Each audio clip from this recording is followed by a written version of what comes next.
Love is in the air, everywhere I look around. Love is in the air, every sight and every sound.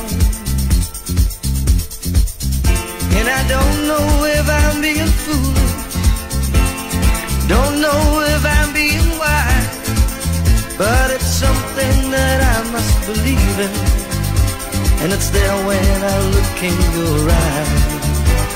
Love is in the air, in the whisper of the trees.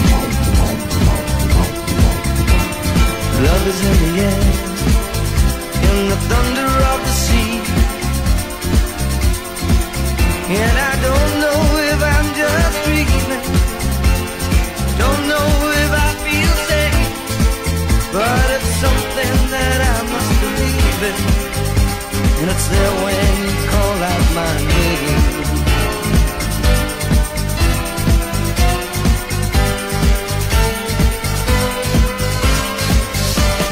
Love is in the air, love is in the air.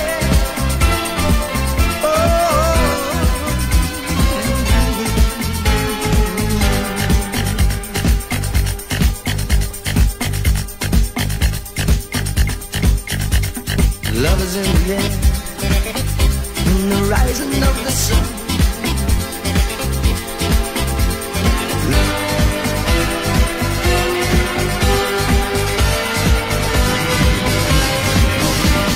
Love is in the air, love is in the air. Oh, oh, oh, oh,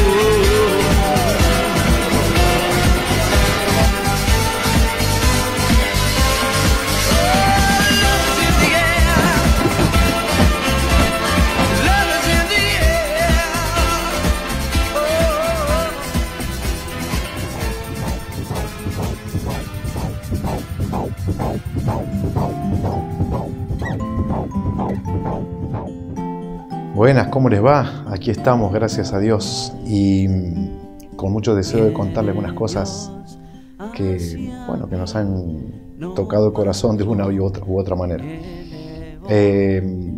Esto que acaban de ver ustedes son las imágenes que hemos podido tomar o también sacar de las redes del día de la marcha por la vida que se hizo el sábado pasado.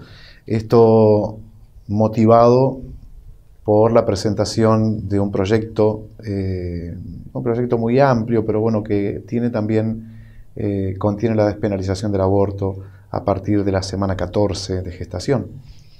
Lo ha elevado el Poder Ejecutivo y ya está trabajándose en comisiones en la Cámara de Diputados. Ustedes saben, esto a nosotros nos duele mucho. Yo creo que es una traición también, ¿no?, de parte de los que nos gobiernan. En esto no se distinguen de la administración pasada de Macri y la verdad que nos amarga mucho, nos entristece que nuestros gobernantes no puedan, estén tan ciegos que no alcancen a ver cuál es la voluntad del pueblo, ¿no? Se sabe con claridad a partir de muchísimas encuestas y la manifestación que el pueblo argentino ha hecho, que ya llegando casi al 80% de personas que están en contra del aborto. Esto no los mueve. La verdad que entristece y hasta enoja, un santo enojo por la ceguera de esta gente que nos quiere meter la ley del aborto por la ventana, por abajo de la puerta, por la chimenea, por donde siempre le buscan la vuelta y siempre tienen una carta debajo de la manga para meter el proyecto de despenalización del aborto. Lamentablemente no les entran argumentos. Ustedes recordarán que en el 2018 también se presentó un proyecto de despenalización del aborto en la administración de Macri, y esto motivó a cantidad de personas de pedir la voz en el ámbito legislativo cuando se estaba discutiendo en comisión esto, ¿no? Y hay argumentos sobrados para ya dejarse de molestar con esto. Pero bueno, pareciera que no hay argumentos. Se quiere poner la ley del aborto y hasta me animo a decir, lo van a lograr, si Dios quiere, si Dios quiere. Bueno, una marcha maravillosa, ¿no? ¿De qué sirve ir a una marcha? Bueno, sirve bastante poco por lo que acabo de decir. A nuestros gobernantes y a nuestros pensadores de la ley no les interesa de verdad la voluntad del pueblo, ¿no? No les interesa la racionalidad, ni tampoco les interesa los datos científicos, no les interesa las evidencias biológicas, no les interesa los verdaderos números de mortalidad materna, no les interesa absolutamente nada. Ellos quieren poner la ley porque quién sabe qué perro muerto deben tener debajo de la alfombra, ¿no es cierto? Habrá que ver cuál es la intención real, ¿no? Y a quiénes le están debiendo la ley. Podrían decirnos a cara de perro, decir, oigan, nosotros le estamos debiendo la ley al Fondo Monetario Internacional o los grandes poderes internacionales de los medicamentos o de los tratamientos o qué sé yo. Podrían blanquearlo ya a esta hora, ¿no es cierto? Total, no nos vamos a escandalizar de nada.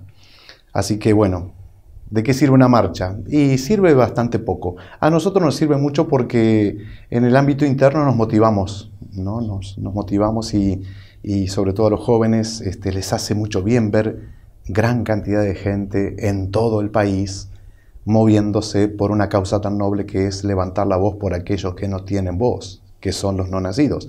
Y también por las mujeres que aún en el marco de la ignorancia están pidiendo un aborto, ¿no? Sin saber que se ejecutan ellas mismas también, ¿no? Así que bueno, gracias a los que nos han apoyado en la marcha, gracias a todos aquellos que están en la organización de las Marchas por la Vida, que lo hacen de una manera, bueno, muy bien, eficiente, simple, sencilla, pero que nos han posibilitado dar un grito por la vida en el ámbito público, en la Plaza de los Dos Congresos en este caso, y en cantidad de lugares a lo largo y ancho del país, ¿no? En este tiempo de COVID-19, también no se ha detenido la fuerza de persecución contra la Iglesia Católica y contra los creyentes en general. Quiero leerles algo. En Indonesia, en una aldea llamada Sigi, una comunidad católica, de alguna manera rodeada por musulmanes, ha tenido que lamentar el degüello de 2 personas, ¿no? Por causa de la fe. 4 muertos, 2 de ellos degollados, en manos de un grupo asociado al Estado Islámico, ¿no? Esto hace unos días atrás. Así que esto siempre conviene decirlo. Tenemos la costumbre acá de poder comentárselo, decir, bueno, hay hermanos nuestros cristianos católicos que están dando la vida por no entregar las convicciones de fe, por seguir siendo creyentes católicos. Esto a nosotros no siempre, van a escuchar siempre lo mismo de mí, ¿no? Nos alegra en el fondo y nos motiva a seguir creyendo. Hermanos nuestros han entregado la vida por amor a Jesucristo y por amor a la Iglesia, y es una noticia que siempre la vamos a subrayar. A la par de esta persecución que se va dando aún en el ámbito de la pandemia, uso esta palabra pandemia porque, bueno, es para ubicarnos desde el punto de vista temporal, ¿no? Se da también una cosa bastante llamativa. Les doy un porcentaje de cuántas personas han creído o creen. En el año 70 se estimaban en un 82% los creyentes de todo el mundo, ¿no? A nivel mundial. En lo que va del 2020 ya se estiman un 90% de creyentes. Pareciera que estas situaciones han situaciones negativas, de gran temor, de pandemia, de qué sé yo, todo esto, han acercado más a Dios a la gente, ¿no? Y bueno, pareciera que en las malas nos acercamos a Dios, sí, y lo buscamos y deseamos encontrarnos con Él o deseamos el consuelo de la fe. Bueno, Dios quiera que esto pueda madurar también en compromisos realmente cristianos, ¿no? Estos porcentajes y también los que evalúan los números también puedan ver que la fe es un guarismo que hay que tenerlo en cuenta también para la felicidad de los hombres. Es decir, cuántos hombres y mujeres en medio de sus dificultades, siendo creyentes, han podido mantener la paz y la alegría, ¿no? Bueno, así que le pedimos al Señor que algún día podamos ser el 100% de creyentes y el 100% de enamorados de Dios nuestro Señor Jesucristo, en la Eucaristía, en su doctrina, en la vida comunitaria. Bueno, Dios nos dé la gracia de poder mantener, sostener nuestra fe, y aquellos que van creyendo de a poquito, que Dios los haga madurar. Bueno, estamos en tiempo de Adviento, de preparación para la Navidad, y esto de verdad que tiene que ser, tenemos que vivir en familia una preparación para la gran fiesta de la Navidad. La Iglesia nos ofrece el tiempo de Adviento para domingo a domingo ir poniendo algunas ideas fuerzas, ¿no es cierto? En cada domingo, en la Santa Misa, tenemos, la Iglesia nos ofrece un contenido para meditar, para charlar, para rezar en lo personal y también poder transformar eso también en una cuestión familiar o comunitaria. Nos estamos preparando para el Adviento, estamos esperando al Señor, de qué manera nuestra alma se va disponiendo para recibir a aquel que viene, que es Cristo, el Señor. Bueno, lo tenemos que hacer. Ahora, este 8 de diciembre, la tradición, la costumbre es preparar el pesebre, los que tengan un arbolito también embellecer un arbolito como signo de vida. El pesebre con sus figuritas, eso a los niños les encanta. La fe entra por los ojos, entra por los oídos, entra hasta por el olfato y el gusto. Si vamos a hacer verdaderos catequistas, tenemos que enseñar la fe por medio de lo sensible. Así que si no tenemos un pesebre con las figuritas, con las estatuillas, de alguna manera podemos hacer algo, hasta con papel, no sé, esas cosas, esas masas que hacen y hacen cosas hermosísimas, con plastilina, con papel dibujado, con cartulina, no importa. Tiene que estar Jesús, tiene que estar la Virgen María, San José, los pastores, la casita tiene que estar, el pesebre representado en tu propia casa, ¿no? Así que bueno, este 8 de diciembre, Día de la Virgen Inmaculada Concepción, tradición es armar el pesebre y poner el arbolito. Y ya eso va recreando interiormente en cada uno de los integrantes de la familia un espíritu navideño. Así que bueno, armen el pesebre, pongan su arbolito, vayan pensando hasta que se pueda rezar delante de esa pequeña representación del nacimiento de Jesús. Adoraron al niño desde su corazón. Llegó Dios, ya está aquí, no bajó. Ustedes saben que en este tiempo de distanciamiento, de cantidad de protocolos, también la Iglesia se ha sumado a cuidarnos, ¿no es cierto? Sin embargo, bueno, yo no voy a ser hipócrita. Por ahí yo he sido un poco desobediente en lo que se refiere a las celebraciones. Por ahí empecé con muy poquita gente, teniendo los cuidados que había que tener, pero me adelanté un poco también a celebrar la Santa Misa de manera pública y, bueno, creo, gracias a Dios, las cosas se han desarrollado bien, ¿no? Y sin consecuencias negativas, ¿no? Por eso quiero contarles que en las parroquias en general, los sacerdotes hemos estado trabajando a pesar de todas estas cuestiones de pandemia y de protocolos de distanciamiento y toda esta cosa, ¿no? hemos dado la primera comunión a muchos, hemos seguido confesando aquellos que lo necesitaban, hemos visitado enfermos. Nuestro padre obispo nos ha concedido a cada uno de los párrocos el poder confirmar, haciendo una delegación general para este tiempo. Así que también hemos llegado aquí en San Cayetano a confirmar a varios adultos y también a algunos niños. Esto nos alegra, nos alegra. Así que si por ahí todavía estás dudando, si podés participar de la Santa Misa, bueno, averigüen en la iglesia cercana de qué manera podés participar, o algún horario donde vaya poca gente, donde puedas mantener la distancia con los demás.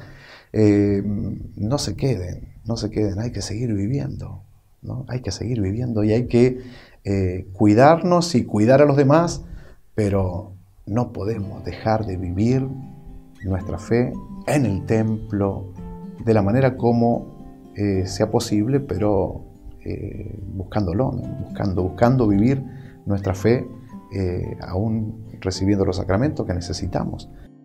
Bueno, vamos a un cortecito y nos encontramos en un momento. Viene Dios hacia mí, no bajó, me elevó. Llegará hoy la luz a despertar mi fe en él.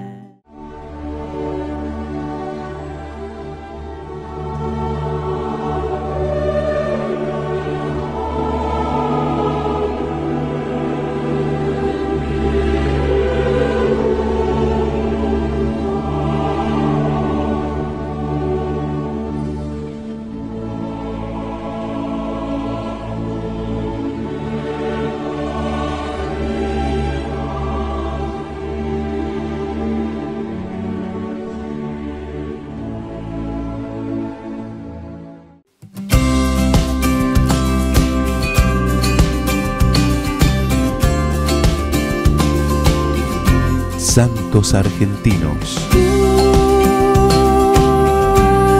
La Argentina cuenta con 3 santos, 13 beatos, 7 venerables, 38 siervos y siervas de Dios y 11 causas en preparación. Mis flaquezas y mi pobre corazón, y aún así me llamo. Uno de los siervos de Dios es el Negro Manuel, quien llegó a estas tierras como esclavo, proveniente de África Occidental, y murió siendo siervo de la Virgen de Luján.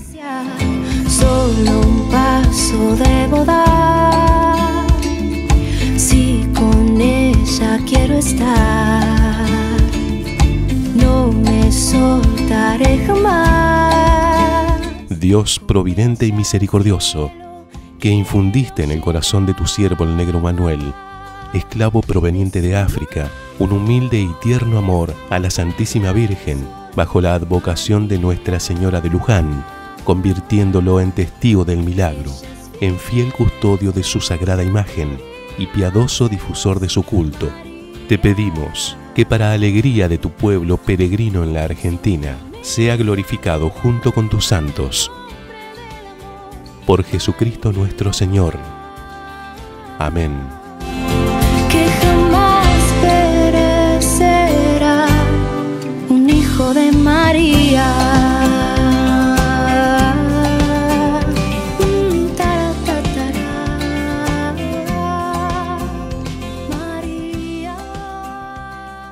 Negro Manuel, siervo de Dios, ruega por nosotros. Todo vuelve a la vida, la verdad ya llegó, se vive la alegría de que Cristo resucitó. Cristo ya venció, los ángeles cantan, Cristo ya venció, nosotros también. Cristo ya venció, levántate hermano, sigámoslo a Él. Cristo ya venció, los ángeles cantan, Cristo ya venció, nosotros también. Cristo ya venció, levántate hermano, sigámoslo a Él.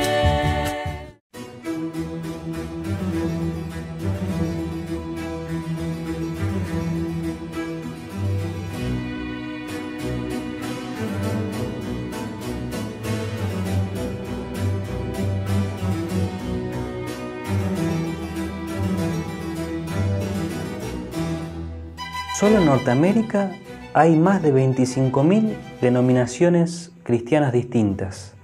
Los siguientes son datos oficiales de las mayores denominaciones de sectas cristianas. Los luteranos fueron fundados por Martín Lutero en Alemania en 1521, o sea, 1500 años después de que Cristo fundó su única iglesia. Los anglicanos, fundada por Enrique VIII en Inglaterra en el 1534 para poder casarse de nuevo. Los menonitas, fundada por Menon Simons en Holanda en 1543.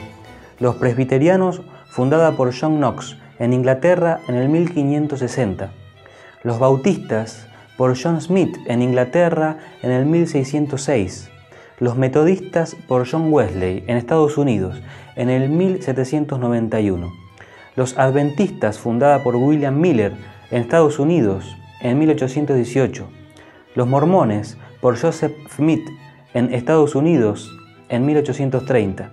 Los adventistas del séptimo día, fundada por Ellen de White en Estados Unidos en 1863.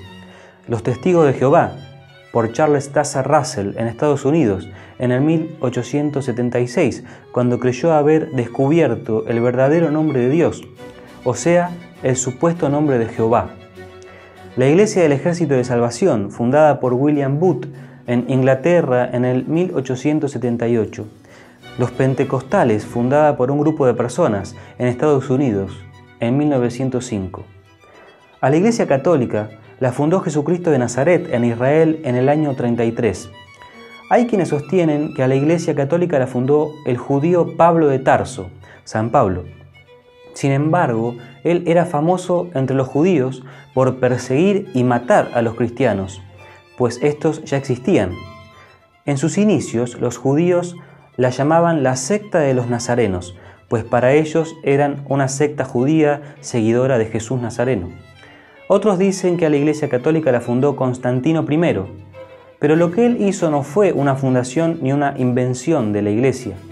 Lo que hizo fue proclamar el Edicto de Milán, conocido también como la tolerancia del cristianismo, promulgado en Milán en el 313, 200 años después de que varios se refirieran a la Iglesia de Cristo como católica. La Iglesia ya existía y por este edicto dejó de ser perseguida dentro del Imperio Romano. Antes de eso habían matado a sus 31 primeros papas, incluido Pedro. La palabra católica deriva del griego katolikos, que significa a todos, para todos, universal. ¿Qué es lo que dijo Cristo cuando les mandó a sus apóstoles y discípulos predicar y bautizar a todas las naciones en el nombre del Padre, del Hijo y del Espíritu Santo? Recordemos que los evangelios fueron escritos en griego. San Ignacio de Antioquía usa la palabra católica en una carta que le dirigió a la iglesia de Esmirna, camino a Roma, ya en el año 107, y la usó para referirse a la iglesia fundada por Cristo. En el concilio de Constantinopla del año 381 se introduce oficialmente la nota de católica a la Iglesia Apostólica Romana. San Agustín la utiliza en sus escritos 240 veces, entre los años 388 y 420 después de Cristo. Sin embargo, fue en el Renacimiento cuando se empezó a utilizar con más popularidad para referirse a la Iglesia, ya que debía distinguirse de las sectas protestantes que comenzaban a proliferar y que también se autodenominaban cristianas. Pero la palabra católica no es el nombre de la Iglesia de Cristo, sino que el nombre es simplemente Iglesia o Israel de Dios, mientras que católica es una nota, un adjetivo que nos hace saber que es la verdadera Iglesia de nuestro Señor Jesucristo.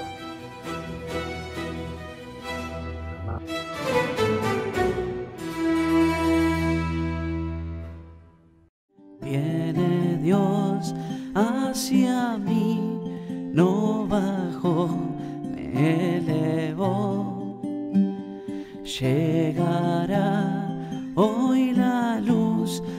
Bueno, aquí estamos con la Biblia y quiero decirles algo, comentárselos, ¿no? ¿De qué manera conocemos a Jesús?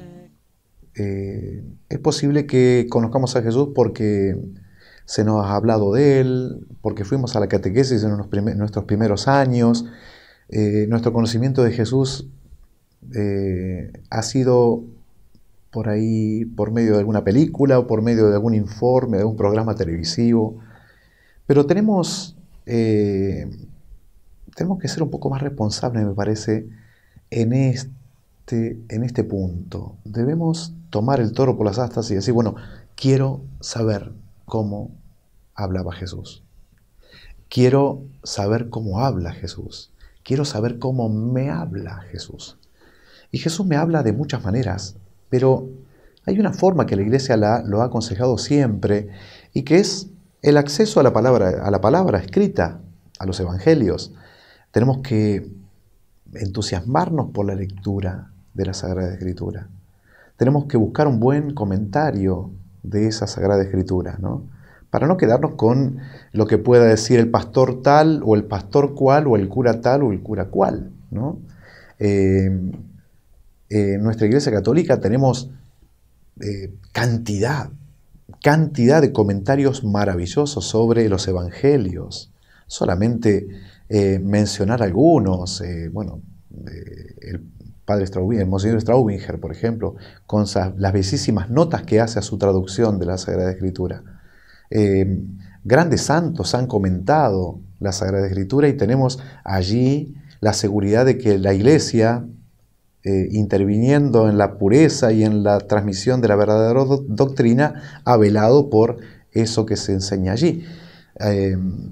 Por lo tanto, los invito y los quiero como enamorar de las Sagradas Escrituras, de la Biblia, y en el caso concreto del Evangelio, como para conocer a Jesús, ¿no? Con un poco más de profundidad.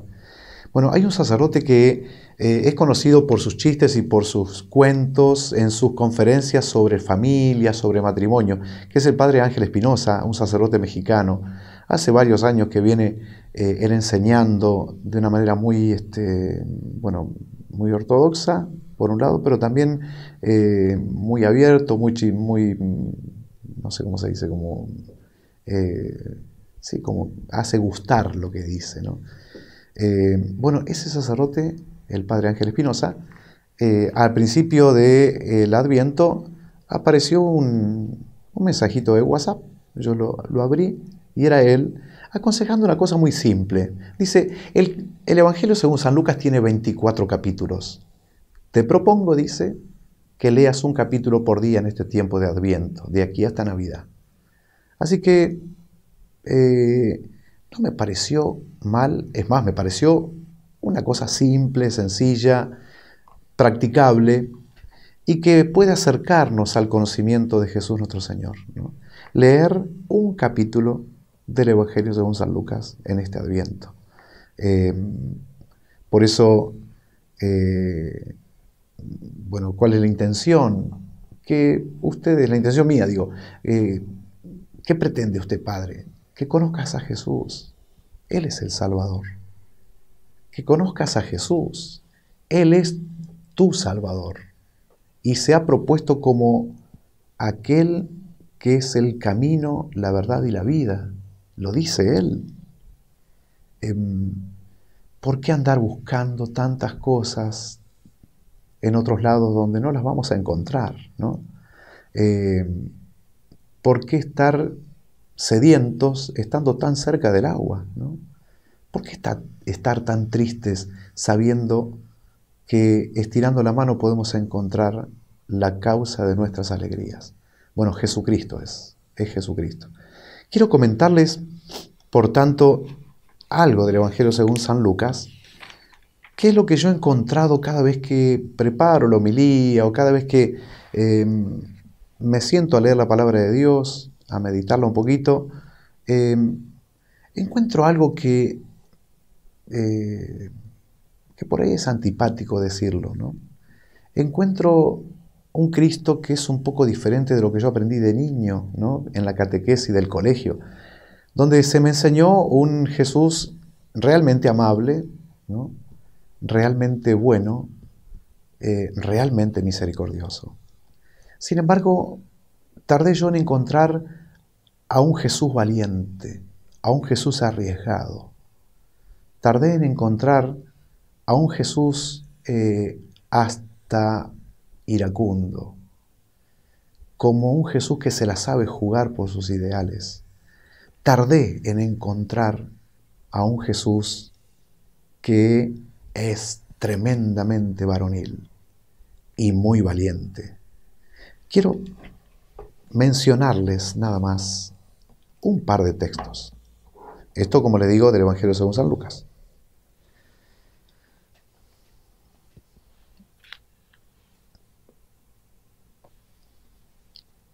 Les quiero comentar esto.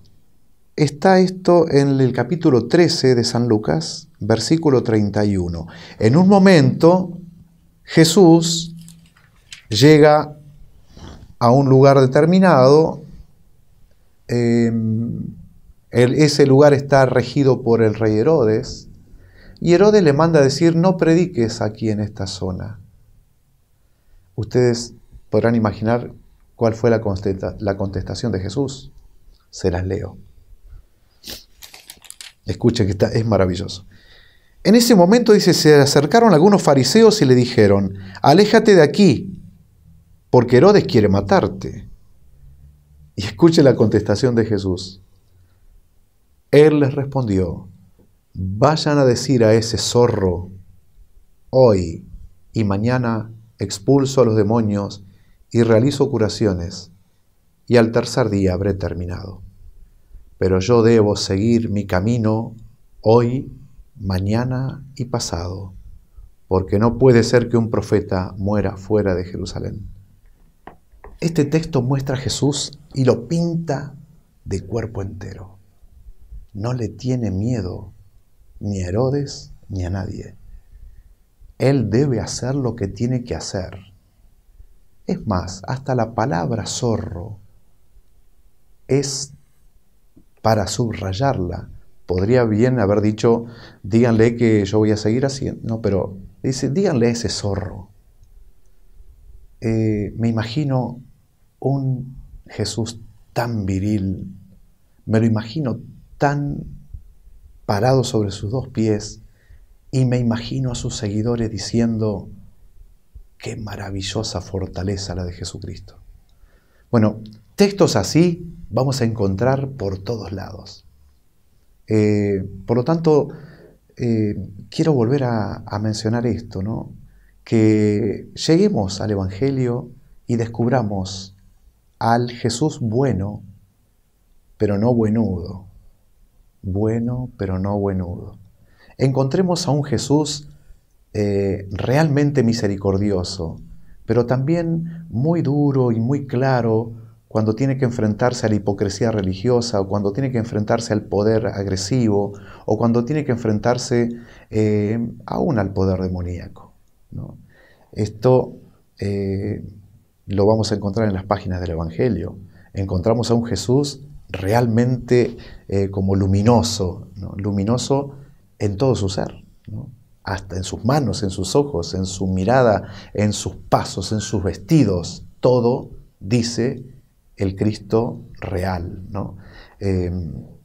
Y por eso me entusiasmo, digo, para que ustedes también puedan enamorarse de este Jesús del cual yo me he enamorado, y del cual todos nos dolemos por haberle sido infieles o haber sido como pecadores, pero volvemos a Él porque sabemos que es muy bueno, y tengamos la confianza plena en que Él nos recibirá.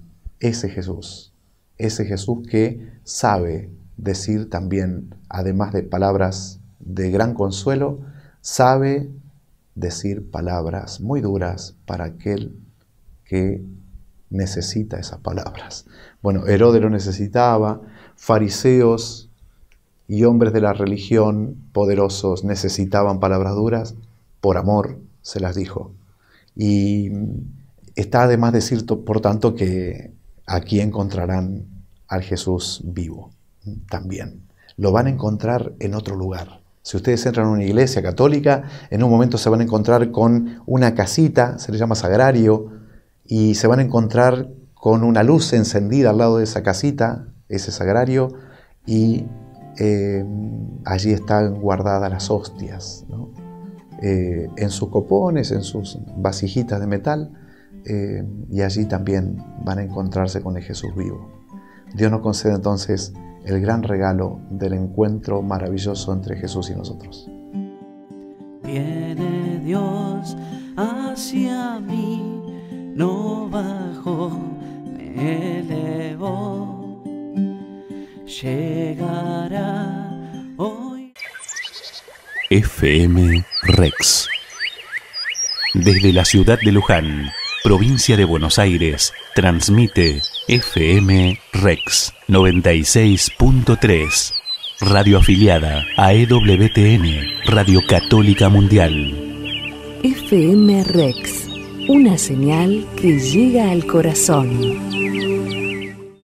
Regálale a tu amor de pareja una experiencia inolvidable. Porque siempre necesitamos renovar el entusiasmo, el respeto, la alegría, las ilusiones y los sueños que toda relación de pareja precisa para ser feliz. Por eso, viví un fin de semana de encuentro matrimonial. Inscribite en www.ematrimonial.org.ar ematrimonial.org.ar y consulta cuándo es el próximo encuentro en tu ciudad.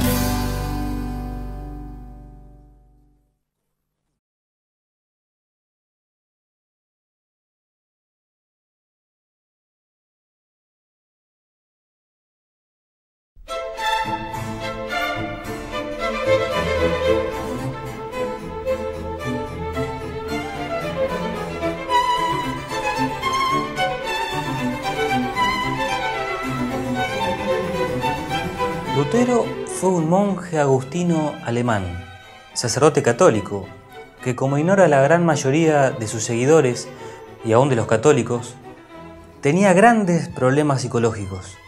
Así lo atestiguan Dietrich M., el psicoanalista Ronald Davies y Maritain, entre otros.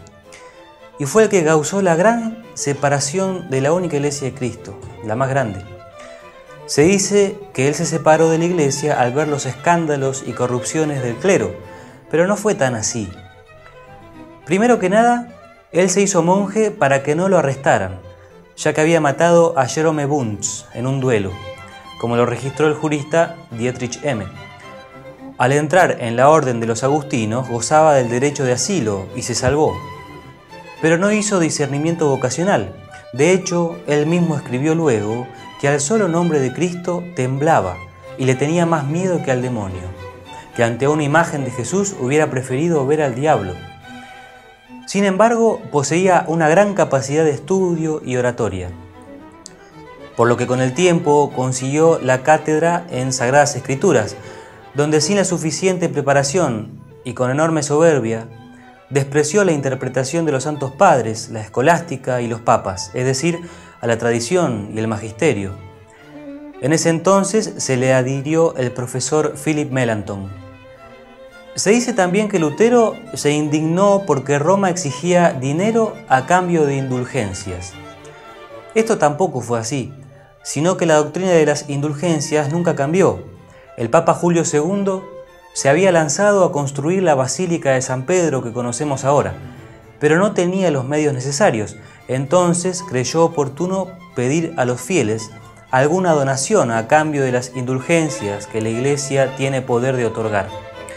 Esto le dio a Lutero situación de clavar en la puerta de la Iglesia de Wittenberg sus 95 tesis, de las cuales unas eran ortodoxas, otras ambiguas y otras inaceptables. El dominico padre Juan Tetzel le contestó magistralmente cada una de las tesis desde la Universidad de Frankfurt, pero Lutero seguía en las suyas. Luego de ello, comenzó a llamar a Roma Babilonia y al Papa Anticristo. Entre las cosas que defendía, encontramos escrito de su puño y letra que el bautismo no importa, sino que solo justifica la fe, contrario a lo dicho por Cristo en Juan 3:5, o que no importa las obras buenas o malas que hagamos, contrario a Santiago 2:26 o a 1 Corintios 6 del 9 al 10. Al versículo de Romanos 1:17 que dice que el justo vive de la fe, él le agregó la palabra solo.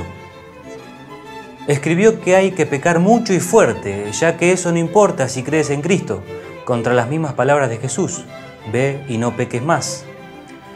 Enseñó que el cristianismo no es más que el ejercicio de sentirse salvado por Cristo, en contra de lo escrito en Jeremías 17:9 o en Hebreos 4:12. También escribió que es el mismo Dios quien hace cometer las malas obras a los perversos. Aconsejaba a sus allegados, como Jerónimo Weller, que no tengan miedo de juguetear con varias mujeres, de darse a la bebida, ni de contar cuentos verdes. Escribió que aunque todos los santos, desde San Pedro e incluso la Virgen María, enseñen una cosa, son seres humanos y se pueden equivocar, pero no él. Escribió que la razón se opone directamente a la fe, contrario a Proverbios 4, del 5 al 9 y 24, del 3 al 4, a Isaías 1, del 18 al 19 o a Romanos 1, del 19 al 20. También era profundamente antisemita, de la misma manera que decía que la mujer solo sirve para saciar sexualmente al hombre, contrario a la tradición bimilenaria de la Iglesia Católica, que eleva la virtud de la castidad y enseña que la mujer es más perfecta que el hombre. Y podríamos seguir citándolo. Incluso dejó escrito que Jesucristo fornicó con la mujer de la fuente y con la Magdalena. Muchas veces, cuando le exigían argumentos sobre su doctrina, él solo decía: Lutero lo quiere, Lutero así habla. Aconsejaba a sus amigos mentir lisa y llanamente y que tengan otra mujer más aparte de sus esposas. Se casó con la monja Catalina de Bora, quien dejó los hábitos por seguirlo a él, con la que tuvo 8 hijos. Finalmente, en 1520 fue excomulgado, y al año siguiente el emperador Carlos V decidió hacerlo comparecer por las revueltas y divisiones sociales y religiosas que había ocasionado, pero Lutero no cedió en nada y fue desterrado del imperio. En su destierro comenzó a pergeñar una iglesia paralela a la de Cristo, para lo que modificó la Biblia quitándole los libros de Judith, Sabiduría, Tobit, Eclesiástico, Macabeos y la Epístola de Santiago. Impuso su doctrina de la sola escritura, que defiende que cada uno puede interpretar la Biblia como le parezca, contrario a la segunda carta de Pedro capítulo 1 versículo 20 o a Gálatas 1:8. Otro de los mitos es el de que Lutero fue el primero en traducir la Biblia a una lengua vulgar. Sin embargo, ya había sido traducido por la Iglesia a varias lenguas vulgares, romances y germánicas desde el 1200. Él mismo también dejó escrito que le asustaba ver la cantidad de sectas nuevas que aparecían por su causa. Actualmente, solo en Norteamérica hay más de 25.000 sectas cristianas protestantes distintas, que creen cosas distintas, contrario a Mateo 16:18 o a Efesios 4:5. Finalmente, se suicidó el 15 de febrero de 1546, como lo constató el alemán Friedrich M., el psicoanalista Roland Dalbiez, el doctor de Coster, el doctor Georges Claudin, Maritain y el mismo Lutero en sus Tischreden, cartas de sobremesa, al exponer sus tendencias suicidas. Todos estos datos fueron tomados a partir de los mismos escritos de Lutero, sus compañeros y profesionales contemporáneos, como también de los estudios de otros profesionales sobre la figura de Lutero.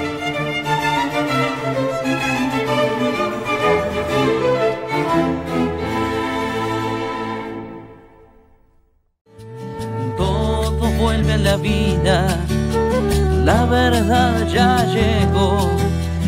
Se vive la alegría de que Cristo resucitó. Cristo ya venció, los ángeles cantan. Cristo ya venció, nosotros también. Cristo ya venció, levántate hermano, sigámoslo a Él. Cristo ya venció, los ángeles cantan.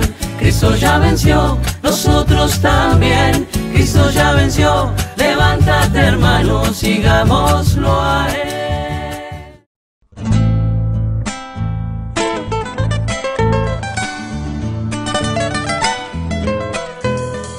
Santos argentinos. La Argentina cuenta con 3 santos, 13 beatos, 7 venerables, 38 siervos y siervas de Dios y 11 causas en preparación. Rojo sol de fuego. Uno de ellos nació en Catamarca y a los 5 años comenzó a usar el hábito franciscano que no abandonó en toda su vida. Viene viajando Mamerto, fraile santo misionero. El venerable Fray Mamerto de la Ascensión Esquiú, quien fue sacerdote, maestro de niños, catedrático en el convento y llegó a ser obispo de Córdoba. Fue además un gran patriota que realizó una valiosa contribución a la gesta de la Constitución Nacional, predicando el 9 de julio de 1853 un famoso sermón donde pidió concordia y unión para los argentinos. Padre bueno, de cuyo amor procede toda gracia, que diste a nuestro hermano franciscano Mamerto Esquiú tantos dones especiales y lo hiciste pastor de tu pueblo por su vida de entrega en la predicación, doctrina, ejemplo y servicio a los más necesitados. Te suplicamos que completes tu obra, glorificándolo con la corona de los santos. Por Jesucristo nuestro Señor. Amén. Hacia la gloria en el tiempo. Inicia el viaje total hacia la gloria en el tiempo. Venerable Fray Mamerto Esquiú, ruega por nosotros.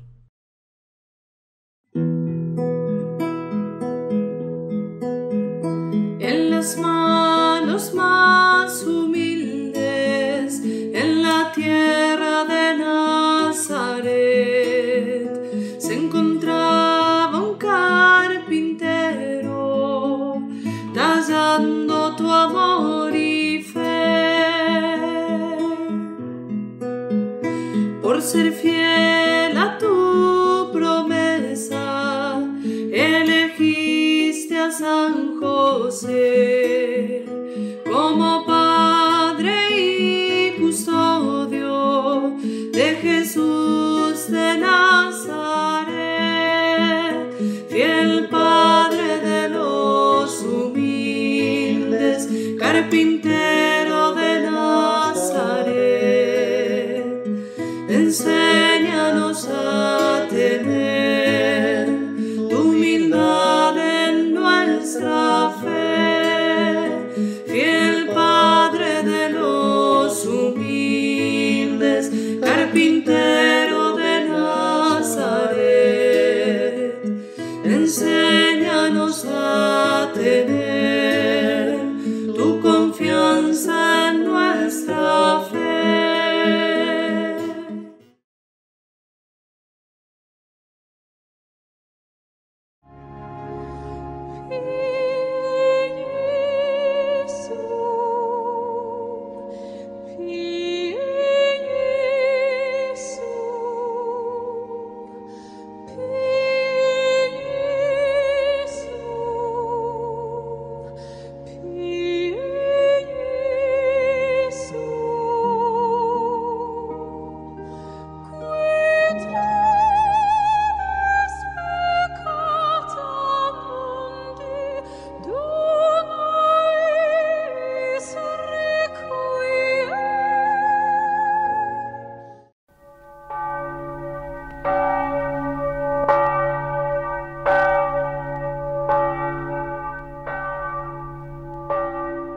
Vossa face, Senhor, resplandeça sobre nós. Que Deus nos dê a sua graça e sua bênção, e sua face resplandeça sobre nós, e na terra se conheça o seu caminho e a sua salvação por entre. Bueno, hoy estamos muy bíblicos y bueno, está bueno que sea así.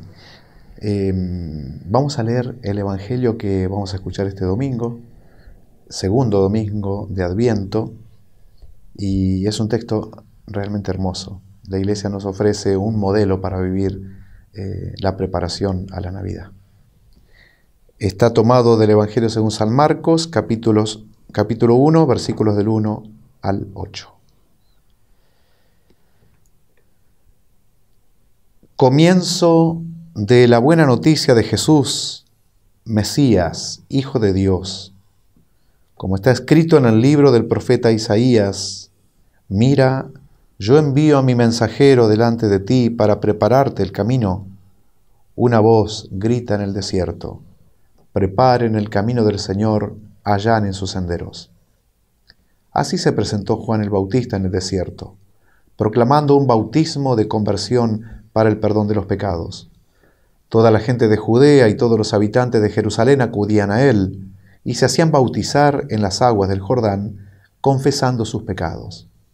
Juan estaba vestido con una piel de camello y un cinturón de cuero, y se alimentaba con langostas y miel silvestre, y predicaba diciendo, detrás de mí vendrá el que es más poderoso que yo, y yo ni siquiera soy digno de ponerme a sus pies para desatar la correa de sus sandalias. Yo los he bautizado a ustedes con agua, pero Él los bautizará con el Espíritu Santo. Palabra del Señor. Gloria a ti, Señor Jesús. Bueno, aquí aparece la figura de Juan Bautista. Ustedes, como saben, Juan Bautista era familiar, era de la familia de Jesús, era primo segundo, ¿no? La mamá de Juan Bautista con María, la Virgen, mamá de Jesús, eran primas. Este evento del encuentro entre María e Isabel está consignado también en el Evangelio según San Lucas, y allí se cuenta cómo los dos, cada uno dentro de la panza de mamá, se reconocen y se alegran. Y lo dice Isabel a eso, el niño saltó de gozo en mi vientre, ¿no? A la cercanía de su Redentor, que era Jesús, que estaba en la panza de María. Fíjense ustedes qué bellísimo texto ese también, donde se ve la vida intrauterina, ¿no? Bueno, más allá de eso, quiero decirles algo de Juan Bautista. Juan Bautista tenía la misión dada por Dios de preparar los caminos para la venida del Mesías, y lo hizo de una manera muy simple. Se acercó al río Jordán, ya llegando, movido evidentemente por el Espíritu Santo, empezó a predicar. Bueno, viene el Mesías, hay que preparar el corazón, ¿no? Hay que preparar el corazón. Y empezó a bautizar un bautismo de penitencia, es decir, un signo externo de lavado que indicaba que había que lavar el alma, que había que dejar de pecar, que había que volver a Dios, porque estaba llegando aquel que estaba prometido desde siempre. Por lo tanto, Juan Bautista se nos presenta como el gran predicador de la preparación, del Adviento, ¿no? Jesús está viniendo, Jesús viene y se nos invita a preparar el alma. ¿Cómo? ¿Cómo? Lavándonos interiormente, pidiendo perdón por nuestros pecados. Pero es difícil, Padre. Sí, ya sé, para todos es difícil. Y me da vergüenza. Y sí, pero más vergüenza nos podría haber tomado antes de pecar, ¿no es cierto? ¿Dios me perdonará este pecado? Dios perdona todo. A ver, todo. Ustedes saben lo que es eso. Dios perdona todo. Dios puede perdonar todo pecado. El único pecado que Dios no perdona es del cual nosotros no pedimos perdón, ¿no? Dios comprende nuestra debilidad, ¿no? Y por eso puso un pobre hombre como es el sacerdote, yo o cualquiera de los curas que confesamos, somos hombres pecadores, realmente. Y tenemos la capacidad de comprender y de entender la debilidad humana, la malicia humana, la locura humana que nos lleva a pecar, porque a nosotros nos ha pasado también. Somos de carne y hueso, como ustedes lo saben, ¿no es cierto? Y eso está puesto por la providencia, ¿no? Por eso el intermediario, el sacerdote, está puesto allí por Dios para que reciba a otros pecadores y en nombre de Dios se absuelve, ¿no es cierto? Dios perdona y absuelve por medio del cura, por medio del sacerdote. Bueno, Juan Bautista, un hombre que vivió toda su vida para en un momento decir, preparen el camino, límpiense, se viene el Mesías, ahí está. Y yo no soy digno de nada, pero vamos a bautizarnos. Vengan al río Jordán, báñense y pidamos todos perdón por nuestros pecados. Bueno, Dios nos concede entonces en este domingo poder mirar a Juan Bautista como modelo de este Adviento y limpiar nuestro corazón. Limpiar nuestro corazón porque es allí donde Dios quiere nacer, en tu corazón, en mi corazón. Bueno, nos encontramos en la próxima y les voy a dar la bendición antes de despedirnos. El Señor esté con ustedes y con tu espíritu. Descienda sobre ustedes la bendición de Dios omnipotente, del Padre y del Hijo y del Espíritu Santo. Amén. Bueno, chaucito. Si yo no tengo amor, yo nada soy, Señor. Si yo no tengo amor, yo nada soy, Señor. El amor es comprensivo, el amor es servicial, el amor no tiene envidia, el amor no busca el mal. Si yo no tengo amor, yo nada soy, Señor. Si yo no tengo amor, yo nada soy, Señor. El amor nunca se irrita, el amor no es descortés, el amor no es egoísta, el amor nunca es doblez. Si yo no tengo amor, yo nada soy, Señor. Si yo no tengo amor, yo nada soy, Señor. Nuestra fe, nuestra esperanza junto a Dios terminarán. El amor es algo eterno, nunca, nunca pasará.